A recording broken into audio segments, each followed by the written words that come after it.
And here's another.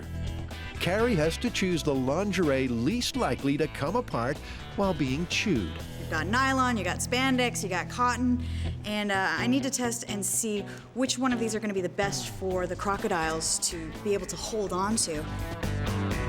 With the different stocking stuffed, Carrie takes a scalpel and makes like a crocodile tooth. I think I'm going with the 100% cotton fishnet stockings. Adam and Jamie are trying to get a handle on the Hindenburg blaze. Wow! Was the airship's metallic paint to blame? The paint on this panel matches the one on the doomed airship. It contains aluminum and iron oxide, two compounds that combine to create explosive thermite. Will they get a reaction? Adam puts flame to the frame. Go. No thermite reaction, no intense heat. In fact, it takes 5.5 minutes for the panel to be consumed. That's almost twice as long as the aluminum-coated cotton. It's almost identical to the cloth by itself. Wow. Hang on, guys. Don't write off this myth yet. That was one little panel. The Hindenburg was covered in thousands of square feet of material. Could there be a better boom on a bigger scale? I mean, maybe there's some crazy amount that could yield an energetic reaction, but it's not this amount. Obviously, the Hindenburg's designers didn't set out to coat their creation in rocket fuel. Those who pan the paint theory say the aluminum and iron oxide couldn't have formed thermite because the compounds weren't mixed that way. The recipe was completely different. So that's got the Mythbusters curious. What would happen if you did paint pure thermite on the skin? It's more like a paste than a paint, but I think we can smear it on. Next up. Whoa. Mega dope. This is just total worst case scenario. Can you actually make thermite in a dope formulation? Be careful when you light it. Adam ignites the panel. Time it. Not exactly the pyrotechnic display we might have expected. They start discussing Plan B when suddenly... Deuteronomy. Okay, wait. Well, that's thermite. You got that right. Wow! Once the mega dope ignited, the panel was consumed in just 20 seconds. That was dramatically different. That was totally amazing. Well, I tell you, that's the first evidence I've seen yet that there might actually be something to this myth. Because that's the kind of burn I think of when I think about the Hindenburg going up. This was not what was on the Hindenburg. We have to make that clear because this was just like over the top crazy. The concentration of thermite in there was, thermite to dope was maybe like 75% thermite. And they wouldn't have, in any stretch of the imagination, coated the Hindenburg with something like that. So, we burned the skin samples, but you know, the Hindenburg was filled with 200,000 cubic meters of hydrogen.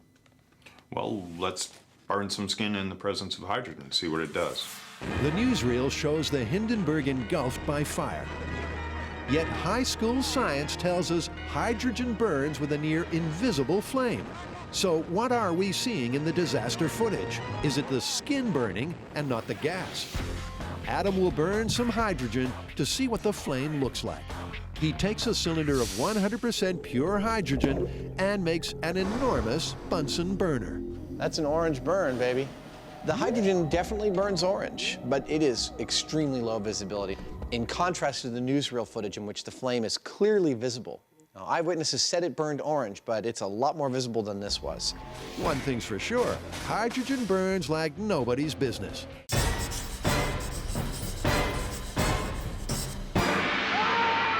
Next up in our Ninja Bits, can you catch an arrow with your bare hands? How are we going to do that? Well, I figure we should take some of our arrows downstairs and you can shoot them at me and I'll just try and catch them. So you'd actually let me shoot at you with a bow and arrow? Amazingly, yes. All right. Legend has it that a ninja could do this dexterous trick with ease. So Jamie and Adam want to get a feel for it themselves. I'm going to string a regular bow and set up an arrow with a tennis ball on it and shoot it at Adam, or at least off to the side of Adam. We'll put Adam in a protective suit in case I either get frisky or miss. Jamie is an experienced archer, and even though he's not using a real arrowhead, this is not something to try at home. He's gonna be shooting from over there into this garbage can. I'm gonna be standing here, we'll catch it on high-speed camera, see how fast I can actually catch this arrow at. Jamie marks out notches on the shaft. The further he pulls back, the faster the rod will travel. Whoosh! All right, I'm ready if you are. You wanna start slow? Yep. All right. Jamie starts out at Mark 1. 2, 1. The arrow eludes Adam's grasp. I don't have enough time to anticipate. It's like by the time you let go and I've moved. Still at Mark 1. This time, Adam tries to move in sync with the arrow. Hey! Good job. You know, I anticipated when you were just about to do it, and I just started moving, and we worked, it's like working together. It's a beautiful thing. Next, Jamie ups the ante to Mark 3. But the arrow keeps sailing on by, as the guy's unified martial arts magic peaked already. Got it! Even though Adam's form was impressive, the speed was lacking. Their tennis ball projectile was traveling at 58 miles an hour, a third of the speed of a real arrow. You've got a couple of things here that are throwing this off. For one thing, this is, what, twice or 3 times as heavy as a normal arrow would be because of that thing on the end of it. Right. I really think that we need to figure out some other solution. To test this myth at a true-to-life rate, the guys have to bounce around a new strategy. Back over at M7, the team has finished putting their mechanical sword-catching rig together. Now, to set it to move at a real-life rate. We don't want it to be superhuman, and we don't want it to be subhuman. We want it to be whatever a person could do, and then we'll be ready to try and catch a sword. Calibration, first test at 100 PSI. In 3, 2, 1. That's good, yeah. Yeah, the speed and force of the ninja's arms was exactly the same as Grant's best time, but the replay reveals something undetectable to the naked eye. There's a bounce back which could let that sword get right through there. As the hands hit together, they bounce off each other and jiggle like jello, opening up an unforeseen headache. The force is causing him to bounce away, and it's allowing a gap which is going to allow the sword to go right through and bury into the guy's head. To try and stop the handshake, they're going to strengthen them from the inside. Building up the bones may add extra beef. First you slice the hand in half, and then you get to beat the metal, you stick it in. Tori has a big saw over there, and he's taking out these tiny little pieces of metal and putting in big, thick, girthy pieces of metal. That way when these things hit, Tori also has another quiver-containing idea. What I'm thinking is maybe what we do is put some kind of a latch so that when the hands come together, it keeps them there. And it's not adding any more pressure. All it's doing is keeping the hands together like you would be able to do if you were using your muscles. He attaches 2 kickstands to the arms that will fall and lock into ratchets, and fastens pneumatic rams on either side of the hands. This thing's starting to look like a monster. Pretty soon you're not going to recognize it. But it's function, not form, that counts. Here we go in 3, 2, 1. That look nice and sturdy and stable. Yeah. They check it out frame by frame. Stay together. Come on. Stay together. Yeah! Jamie's first foray in this myth fell flat, so it's time to look outside the box. Cue the aerodynamicist to speak some geek. We need your help. We've got a story that's come up that we're testing right now. It is a question that is all over the fan sites. It's if you're driving with a truckload full of birds and they take flight inside your truck, is your truck actually lighter while they're flying around? That's actually a very often told physics urban legend. Can you tell us something about the mechanics of flight that would apply to this? I mean, we know birds flap their wings and there's lift involved, there's downward pressures. What's going on here that we need to be focusing on? Well, the basic premise of all flight, whether it be a helicopter or a plane or a bird flapping its wings or just even gliding, is that it takes air and deflects it downward, and the downwards force on the air will in turn cause a reaction force upward that will help lift whatever the object is against the force of gravity. Wait, a helicopter and a bird are actually using the same physical principles to fly? Absolutely. It all comes down to Newton's laws. So let's get this straight. To get airborne, you push down on the air beneath you hard enough to lift your own weight. And because the principle works for birds and helicopters alike, Jamie and Adam have an idea, which means the pigeons get a break. Pigeons are what the myth is about, but pigeons sometimes don't do exactly what you want them to do. So we figure that a similar sort of a thing that might show the same phenomenon, if there is one, would be a little helicopter that we can control. But it's not as simple as that. Flying a chopper in an enclosed space creates turbulence, making it hard to hover. So to run the bench test, Adam's built this rig, which will allow it to lift but keep it centrally tethered at the same time. Excellent. 52.0. 52.6. Adam has measured the weight difference of the container with and without the chopper. Now, the question is, when the helicopter takes off, will the chamber get lighter? Hey, look, lift off! We got lift off! Look at that! The scale is not changing. 52.6, 52.6.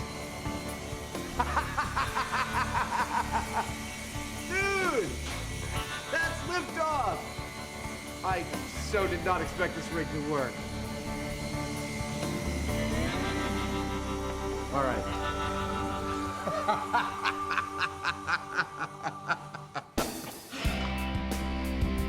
In a break from Mythbuster tradition, Adam has success with a scale test. I know that my helicopter weighs 0.6 of a pound. So if the myth was true, I should have seen that meter go from 52.5 or 6 to 52 flat. But that's not the whole story. This myth is about birds, and trust Jamie to get straight to the heart of the problem. We gotta try it in a truck or something close to it with the birds. So it's full scale ahead. And after a Mythbuster makeover, this trailer, standing in for the truck and the myth, will be full of flying birds for the final test weigh-in. That's cool. You look like a little animal in a circus cage. With the front fitted with clear plastic, Jess and Jamie are done. And it's time for a flight test.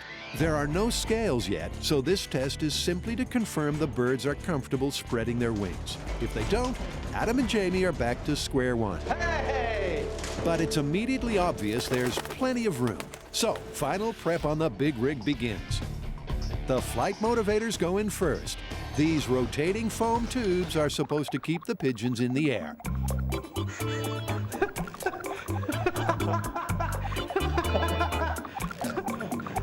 There we go. We have liftoff. Next, the team makes sure there are no nooks or crannies where the pigeons can land and take a rest. It works for Mythbusters. But how about the pigeons? You ready? I have no idea what's going to happen here. So Adam and Jamie have finally got Jackson and friend to fly in an enclosed space.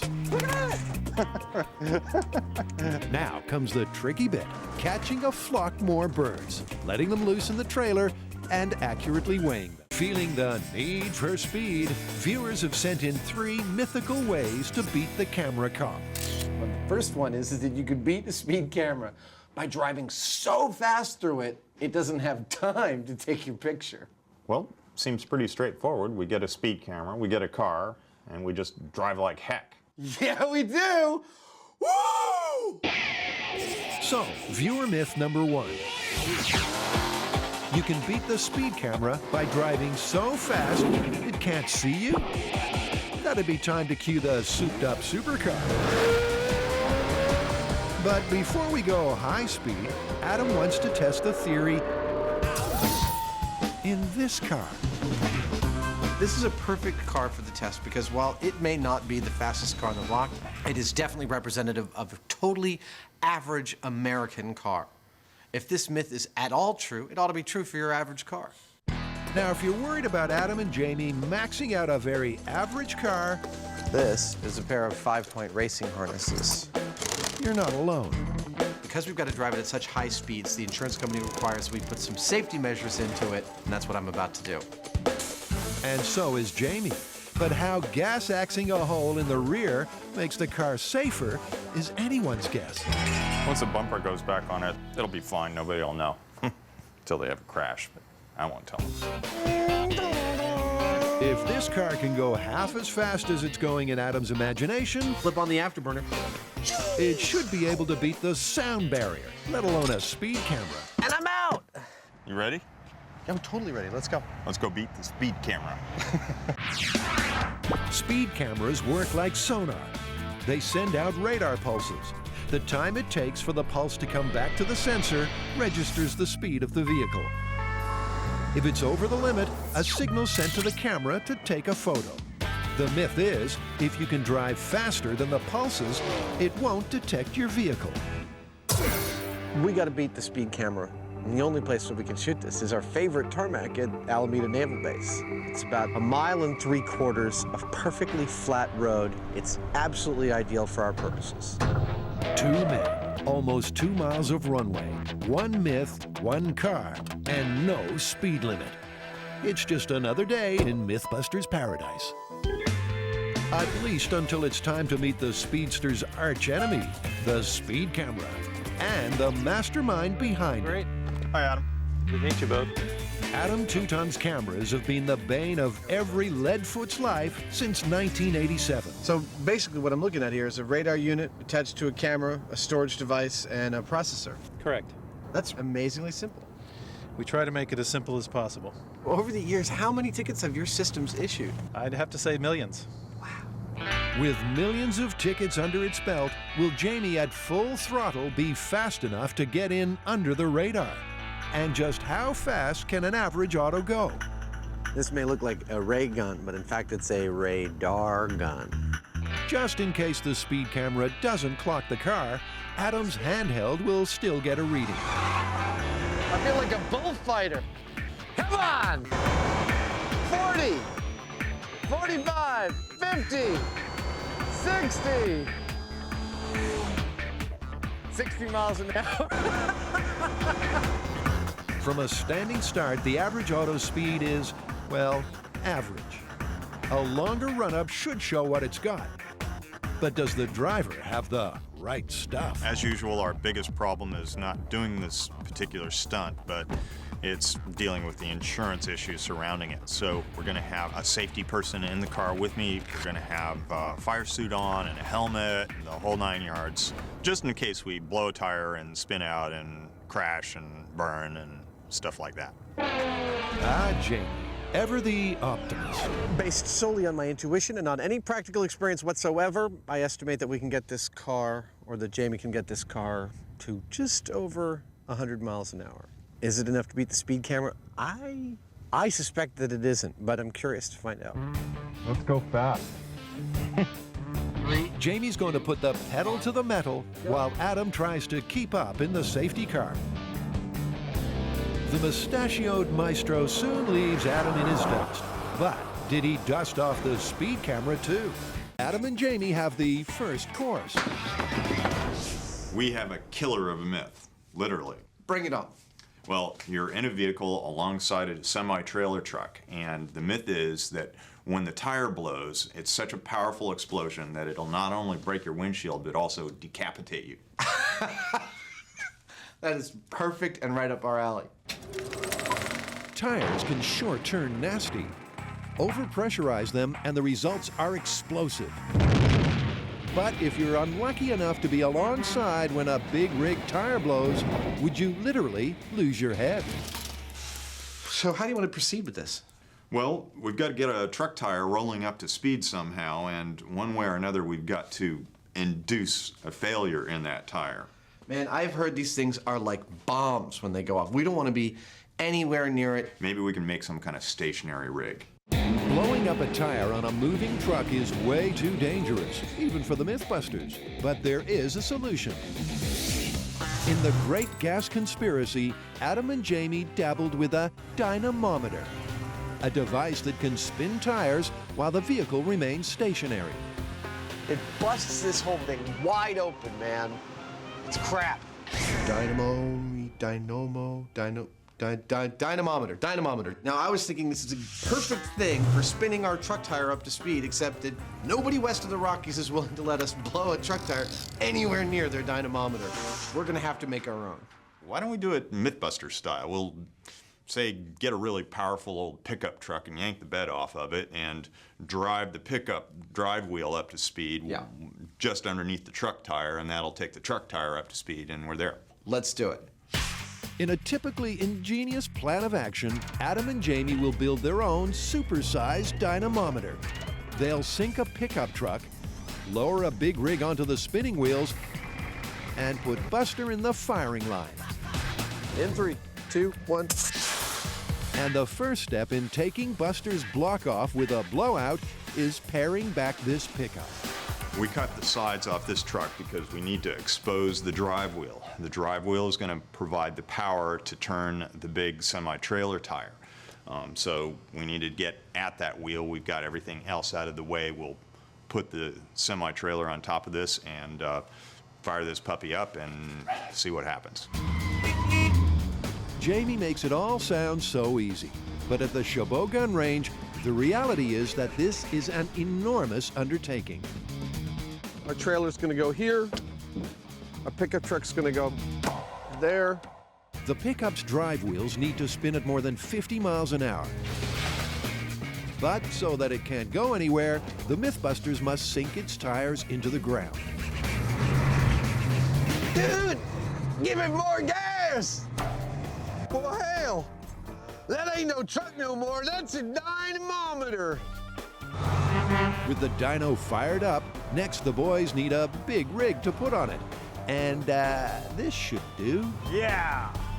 The key to testing this myth lies in suspending this entire truck trailer above the half-buried pickup. And how will they do that? Well, by welding it onto a forklift, of course. I've just secured our big rig trailer to the biggest forklift we've ever used on the show, which is rated to 30,000 pounds. It's not only a safety precaution, but it's also a key part of the experiment in allowing us to adjust how much pressure is actually on the big rig's tire. With the forklift locked and loaded, the trailer is lowered into position. And once the two tires kiss, everything's ready for a test. I think it's time to try and spin it up. Let's do it. Okay. When a cowboy's hat takes a bullet in Hollywood, it takes flight like a startled bird. Does the science stack up, or are those hats flying in the face of physics? Our own Butch and Sundance aim to find out. Are you ready? And as we know, the MythBusters always feel right at home on the range. What happened? He must be Frank. That's my name. Frank Tabor is a Wild West firearms aficionado. Good morning. Yeah. Frank's wagon contains an arsenal of archaic weapons. This is a 4440 Colt. This is an 1888 manufacturer Smith & Wesson top brace. This is a Colt Pump Lightning. This one's about 1900. Has anyone ever shot your hat off? One time I was at a competition and my hat blew downrange and everybody online shot it to pieces. Just blew it up. Frank has what so many options for us, from long rounds, short rounds, black powder, smokeless, rifles. Let's do it. Our Hollywood hard guys use handguns, so Adam and Jamie select an 1860 Army Colt revolver. If that doesn't work, they'll try a Winchester lever-action rifle. I love that. The weapons are authentic. The 8 target hats match those worn by real cowboys in the real Wild West. Nice high crown. Should be easy to shoot and miss the head. You ready? Yeah, let's do it. That's pretty darn good. All right. You want to take the first shot? Sure. First up, the oldest firearm, the revolver. Range is hot. That was perfect. Right through the top. Didn't take it off. No, it cocked it a little bit to the side. The bullet left the muzzle at 750 feet per second, In bullet terms, that's not fast. But it was still fast enough to drill a neat hole straight through the crown. You got a lot of leverage out of that. See, the bullet went in here and tore out through the top. Again, it was moving a lot of material. Okay, here comes the Winchester.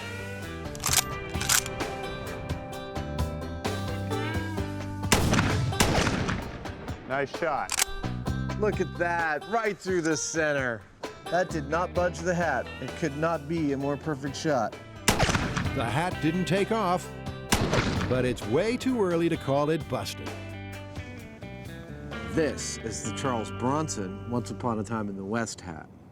You ready? Ready. Range is hot. Hey! You knocked the hat off! Hang on, guys. Let's see the movie footage again. Bullets send these hats sky high. Jamie's shot was slightly less spectacular. Your hit could not have been more perfect. You went through more material of that hat than any of our hits before. You went through the brim, through the brim, through the brim, and through the brim. Yeah, but it kind of like fell off sideways. Yeah, but if you're the guy wearing this hat and someone shoots at you, you're gonna say he shot my hat off. Spurred on, Find the red lady. Find the red lady, it pays $20. our gunslingers take pot shots at their whole hat collection.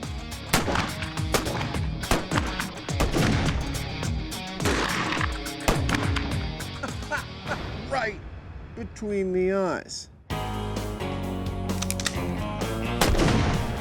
But those brims hardly budge. And the reason is simple. When it strikes the hat, a small projectile traveling at around 1,000 feet per second doesn't encounter enough resistance and rips straight through the material. So the question is, what does it take to flip the lid on this myth? Time to pelt the felt with something a little more powerful.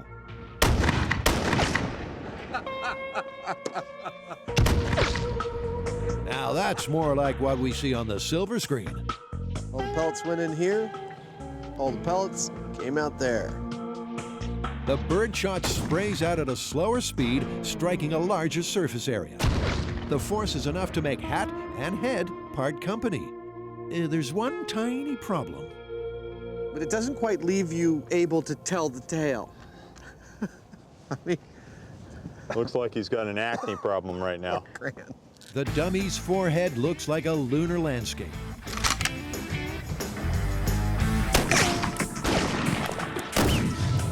Oh, I think that's a record. that hat is gone. On this episode of MythBusters, it's the coolest show on record as the team heads to the high country to blast a blizzard of legends in their first snow special.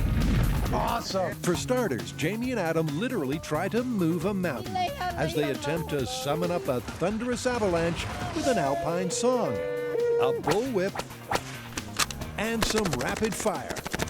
Then, in a probing investigation, our trio finds out if there's any idea dumber than licking a frozen pole. Hey, look, it's starting to rip the flesh. And test if it's safer to drive on icy roads backwards. Are you trying to give me how many cones you can knock over? Who are the MythBusters? Adam Savage. Ow, ow, ow, ow, ow. And Jamie Heineman. It's almost too exciting. Between them, more than 30 years of special effects experience. Cue dramatic music. Joining them, Carrie Byron, Grant Imahara, Listen to that baby purr. and Tori Belleci. Paramedics are nowhere to be found. They don't just tell the myths, they put them to the test.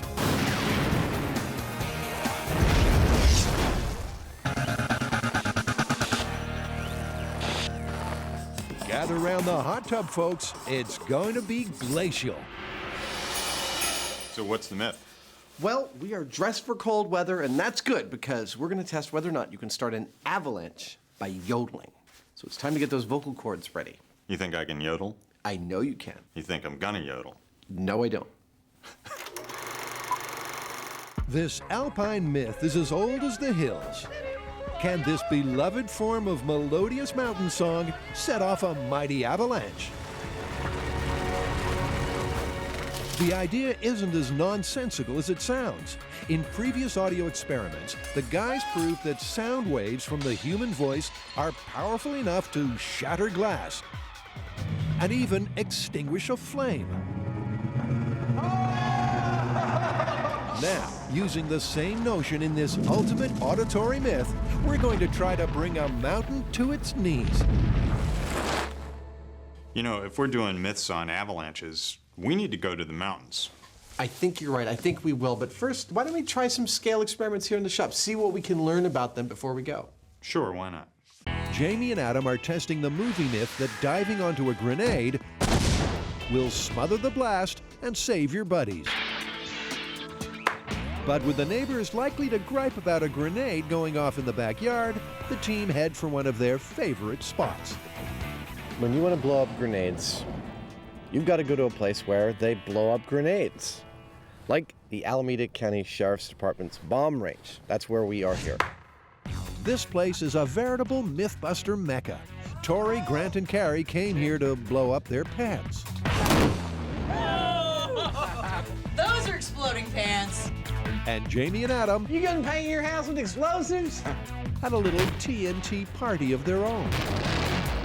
Get your pirate face on! We're about to shoot some cannons! And in the Pirate Special, Redbeard and Captain Heinemann tested the myth that cannonball splinters are more deadly than the cannonball. But this time, the guys are going gung-ho with grenades, and the Mythbusters turn to some old friends, Frank Doyle and J.D. Nelson, for the crucial explosive ingredients. All right, so what do we got? Okay. So, if I pull the pin on one of these things, it's going to go off, right? No, Jamie, these are inert. We wouldn't trust Adam near the live ones. But first, Adam can't resist testing a mini-myth. So the thing I've always wondered is, can you really pull these out with your teeth? It works in the movies, but how about real life? Ow. No, I don't think so. Why would you do this when you had a perfectly good finger right over here? It requires over 10 pounds of pressure to pull a grenade pin. So this myth is busted, a bit like Adam's teeth. Seeing as Jamie and Adam's expertise in this field comes from the movies, why don't we start with a little Grenades 101? Now, what the heck are all these things? A hand grenade is basically a small handheld explosive device. It's meant to be thrown, and after a certain delay, it goes off. And this is how they work. As everyone knows, the pin comes out first. That releases the striker lever, which hits the percussion cap, and that sets off the chemical fuse. Finally, the detonator sparks the packed explosive material. There's a big boom, and the metal casing fragments into deadly shrapnel. So, if the M67 is going to be our grenade today, do we get to pull the pin and throw them? Well, we won't be doing that today for safety reasons. We'll have a very controlled situation. And I think it's a good time for JD and myself to go and prepare the actual grenades that we're going to use today. So while control freaks Frank and JD set up a remote firing system, let's start assembly lining this thing. It's time to call for our movie extras. But our leading man can kick back in his trailer, as this test is the control. We are going to detonate one of our grenades without anything inhibiting it. We're going to see what it does to our figures standing around it. Then we'll have a baseline comparison of damage to compare all the other subsequent tests to. As the director of this slice of movie mayhem, Adam choreographs his stuntmen. I am standing on the exact location where we're going to be detonating our series of grenade tests. The grenade is lethal within 15 feet and can cause injuries within 40 to 45 feet. The actors are placed at 5-foot intervals from the blast epicenter. And with everyone poised for action, JD brings the small package with the big boom. Okay, here it is. Well, it goes right where that cone is. Okay. With the live grenade in position, our experts clear the area and begin their preparation. We're going to be putting a blasting cap into the body of the grenade, into the explosive, running it by hardwire all the way back to the fire control point where we will do the button pushing and initiate the explosion.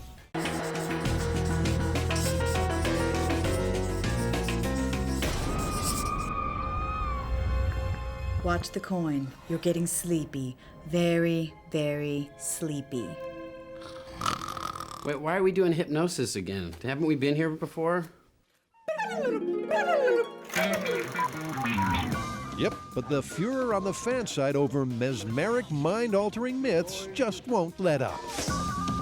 Despite busting the theory that you can plant a post-hypnotic suggestion in an unwilling dupe, I had a clear idea of what they wanted me to do. And proving as plausible that memory recall can be hypnotically enhanced, All of that I remembered after we relaxed with the hypnosis. the fans are demanding the team tackle self-hypnosis. Specifically, the CDs you find on the internet that claim you can change your life in any number of weird and wonderful ways. So this time, we're gonna try self-hypnosis myth. Those are those CDs that you listen to and they're supposed to influence you? Yeah, they're all over the internet. You can lose weight, regrow your hair, or even quit smoking. So why don't we each try one? Okay, well, I volunteer for the seasickness one because personally, I'm sick of being the guy that always has to vomit on camera. All right, well, since I'm only afraid of commitment and I doubt that's gonna change, maybe we should bring in Adam and try to help him get over his extreme fear of bees. All right, well, if you guys are gonna work with rational myths, I would like to try something a little more outlandish. I saw one where you can change your eye color. And since that's a physical change, you'll know if it works because I'll come back with like purple eyes. All right, sounds good. Spin me, baby. As regular viewers will know, Grant has a tendency to go a little green around the gills. I feel something coming up in my throat. This NASA knockoff, affectionately known as the Chuck Chair, is used to simulate the sensation of seasickness. And it works a treat on our very own barf machine. Before Grant can try his mythical seasickness cure, Carrie and Tori need a pre-hypnosis baseline. Come on, I want to see you blow chunks. All right, let's get this over with. Starting in 3, 2, 1. Round and round he goes. Oh, you suck. Keep moving your head. Where his stomach stops, nobody knows. Here we go. Here we go. Attaboy. Yeah. Attaboy. It's all Okay. right. Minute 17:34. So now they've got a baseline. 1730, totally puked. Grant can begin testing the self-hypnotic solution for seasickness. How you feeling, better? Not especially. Okay. Meanwhile, Carrie will test a self-hypnosis CD she found on the web that claims she'll be able to turn her brown eyes as green as Grant after a trip in the Chuck Chair. I want to do this as scientifically as possible, so I've come to Corette Vision Center. They're going to take really close-up pictures of my eyes so that I have a baseline control for the experiment. I'll go through my self-hypnosis, and then when I come back, we'll take pictures in the exact same way and do comparison to see if I was able to change the color of my eye. The final challenge the team will tackle is Adam's deep-seated and unfounded fear of bees. I don't know why. I've been stung plenty of times. I'm not allergic. I just can't stand those things. They freak me out. And as always, the first step is a control to scientifically measure exactly how freaked out he gets. We have two instruments to measure Adam's stress level. The first is the pulse meter, and this is going to measure his heart rate. If he becomes frightened, his heart rate's going to increase and it's going to spike, and we'll be able to see it here. The second piece of equipment is the galvanic skin response. Again, if he becomes frightened, he'll start to sweat a little bit, and that will change that resistance measurement. To dial in on Adam's fear factor, he'll be spending 10 minutes with one arm in his own personal Room 101. Oh, that's a lot of them. Okay, heart rate spiking. Okay. It's pretty obvious from the start, Adam is showing serious signs of stress. Your heart rate jumped up about like 20 points. And once Adam gets his arm inside the box of bees, the team don't need fancy equipment to measure his stress levels.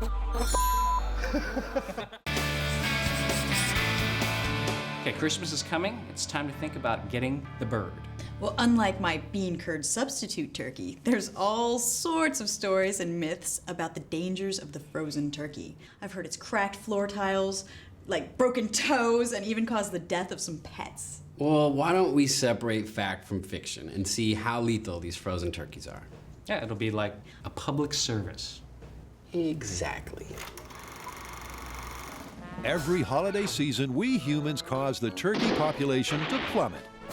But is it possible for a falling frozen turkey to turn the tables on us? When dropping turkeys, what do you need? Well, first up, a steel turkey dropper rig to play the role of a frazzled homemaker. Grant is making its power mechanism. I am rigging up the air system for the turkey drop rig, and these are rotary pneumatic air cylinders. When I hit this button, it's going to open up the arms just like that, dropping the turkey. Meanwhile, Tori demonstrates his handyman skills. So we need some hands to hold the turkey for the turkey drop mechanism. So what I'm doing right now, I'm gonna pour up some hands in some urethane, and I'm gonna put this tube, these steel tubes, into the hands, and they will slip into the arms of the rig. He pours the instant urethane into pre-made molds, gives them a shake, and presto. Give him a hand, everyone. Little fella. Don't touch me with those. Well, you don't know where these have been? Tori attaches his arms to the rig. Put it there. Using a sandbag as a substitute bird, they're ready to test its turkey dropping technique. Ready? 3, 2, 1. Oh, what the heck? Well, looks like we need to make some new hands. Now, that's what I call a firm handshake. Do we want to talk about why I just got hit in the head with a thumb? No. While the guys make their modifications, Carrie is creating some feet. Adam already has made a mold for our steel cap boot experiment in the past, and I'm going to use this because it makes a great skeleton foot. The skeleton is made from a mix of urethane and fiberglass that dries to a realistic bone-like texture. Oh, there's a good mold Adam made here. This one fits into here. This one. Then they're encased in a foot-shaped mold of ballistics gelatin. Nice. Her feet are definitely suffering from fallen arches, but they'll do just fine. Okay, just go stick these in the fridge till we use them. Now, because we're all dog lovers here at MythBusters, to test the turkeys falling on small pets myth, Carrie is making fake pooches. She covers canine replica skeletons in ballistics medium. This is definitely not a breed recommended for families with small children. This is not a normal family Christmas for me because the dogs in my family are very cute and snuggly. They're neither drippy nor frightening. To up the realism, professional still life model Gertrude is helping out. I'm trying to figure out exactly how the hindquarters look on a dog. And Gertrude's modeling for me because she's almost the same dog. Maybe not quite the same. She adds some bulging eyeballs. Yeah, this really doesn't have anything to do with the myth, but it's a flesh-eating zombie dog. So it needs some flesh-eating zombie googly eyes. So